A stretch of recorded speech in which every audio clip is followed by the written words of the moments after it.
Hello everyone, welcome back to another video. Today we're going to be taking a look at the Asus ROG Ally, which launched a little bit earlier last week. And now that we've all had our hands on the device, I've been getting a lot of comments on my videos about faulty devices. Some of you guys have had to return these devices multiple times, and should you return yours? I feel like I'm going to try and skip over the faulty device part. I made a video about that a little while ago, asking if your device is faulty, what can you do to kind of figure that out? But if you're really just not enjoying the device, I think I have a couple points that I think you should try before you go straight to returning the device. There was a couple reasons in the comments that I didn't necessarily think were all that great.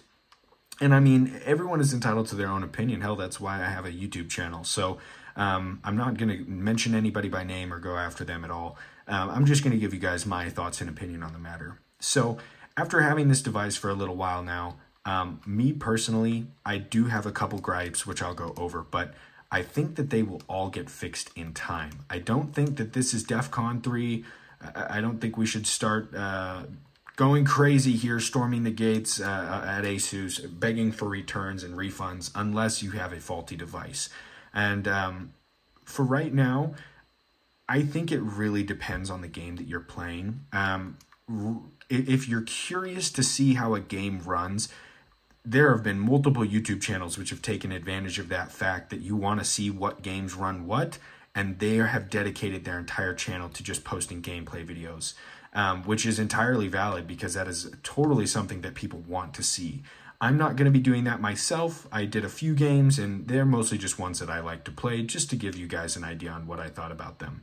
But as far as performance and Windows issues, all of that, I'm going to be going over that here in this video. So should you return your device? If you are having issues opening and closing games, such as the one that I'm playing right now, Forza Horizon 5, I don't think that you should. If your device is having serious hardware issues, absolutely look into getting a warranty and replace the device. I'd like to make it known I'm not sponsored. This is my device. I purchased this day one pre-order, and I'm very happy to have it in my hands.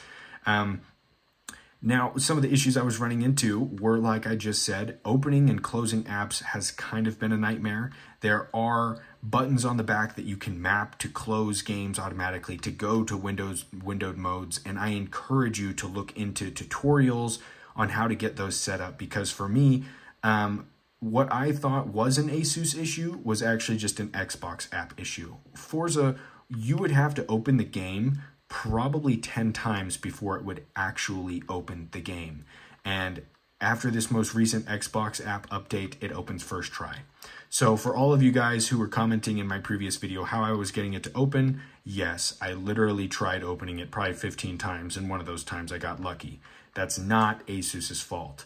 Now, there might be some other games that are having maybe some performance issues. Now, that is a perfectly valid reason. If some of the games that you bought this device to play don't perform how you'd like them to, there is one thing that I urge you to try out, and that's turning on upscaling.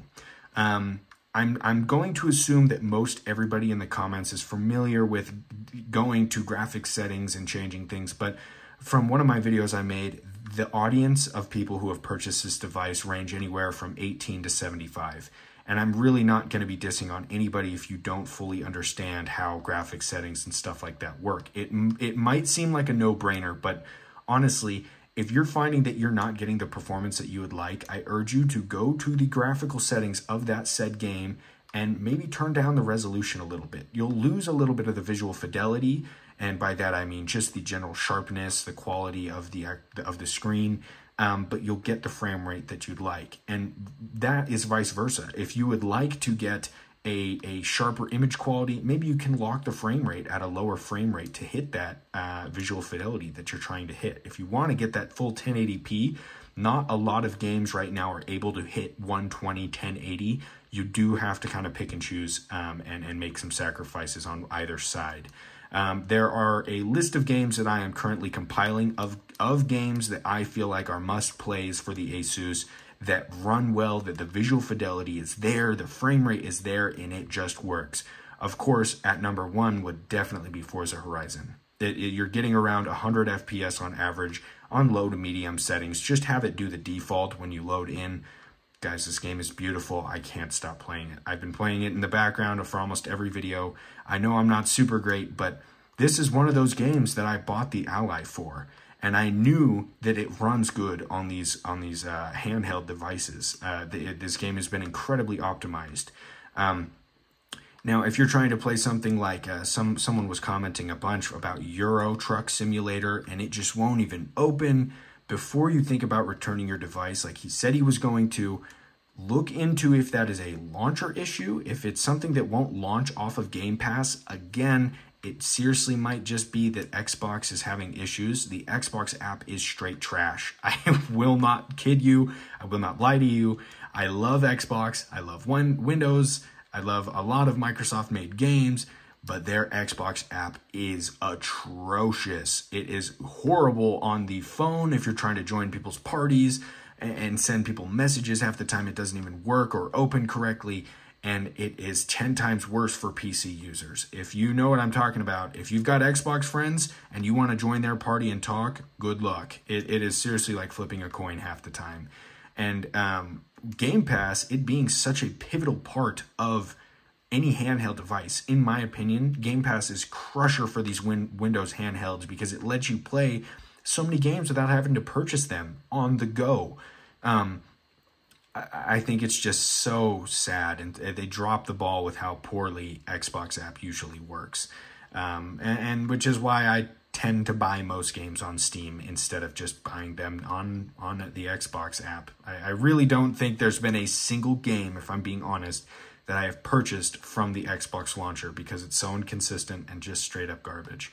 Now, if that's not one of the only issues that you're running into, then honestly, it might just be a case-by-case basis. I would say that probably 1/10 of the comments that I get are something very, very niche and specific regarding, oh, it doesn't do this, so I'm going to return the device. I would say do your research. If you're on the fence about getting this device and you're just watching this video to kind of get some more content in, as far as just to make up your decision, like I said earlier, look into the games that you want to play. Make sure that these are realistic expectations that you're having for the device. Asus kind of did some false marketing when they said it runs games 2 times better than the Steam Deck. It does this, and that better than the Steam Deck. Not necessarily. I have this plugged in right now. I've almost exclusively played this device plugged in, which might be outrageous to some of you guys, but for my playstyle, and where I live, where I work, I almost always have an outlet. And for me, it's not a big deal.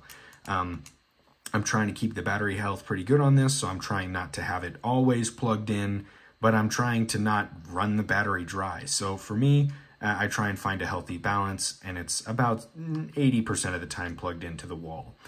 So I'm getting the max performance, and there have been some disappointing games. I've mentioned it in previous videos. I didn't think Battlefield 2042 really held up to what I thought it was going to be. I have a gaming laptop that can run that really well, and it's an older gaming laptop, you guys, and it crushes Battlefield.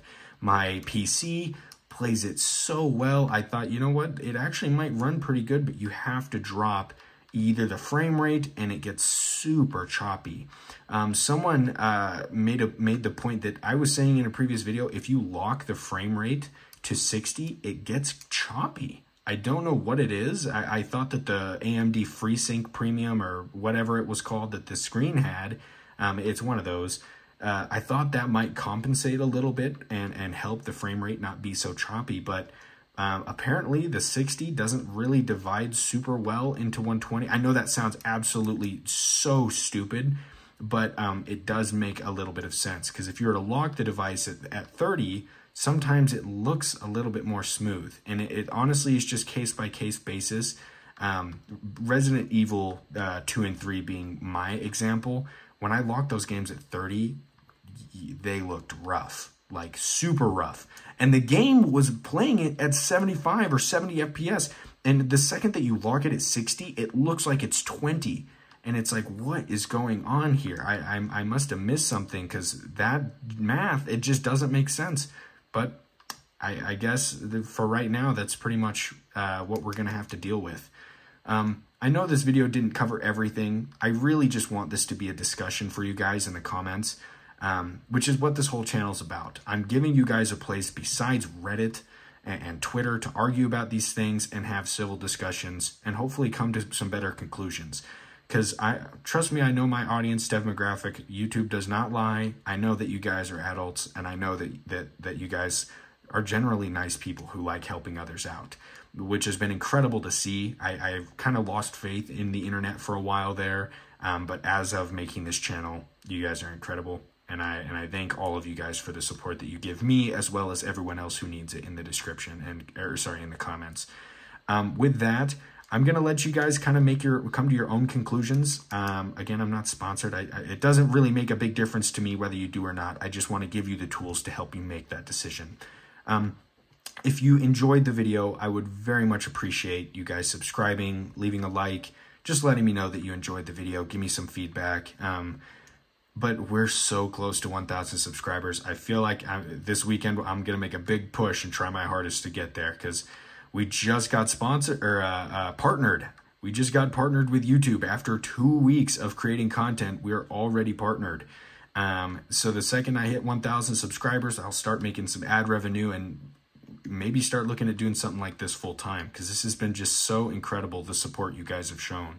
But until then, as always, just game on, relax, have a drink, and just enjoy the rest of your day, you guys.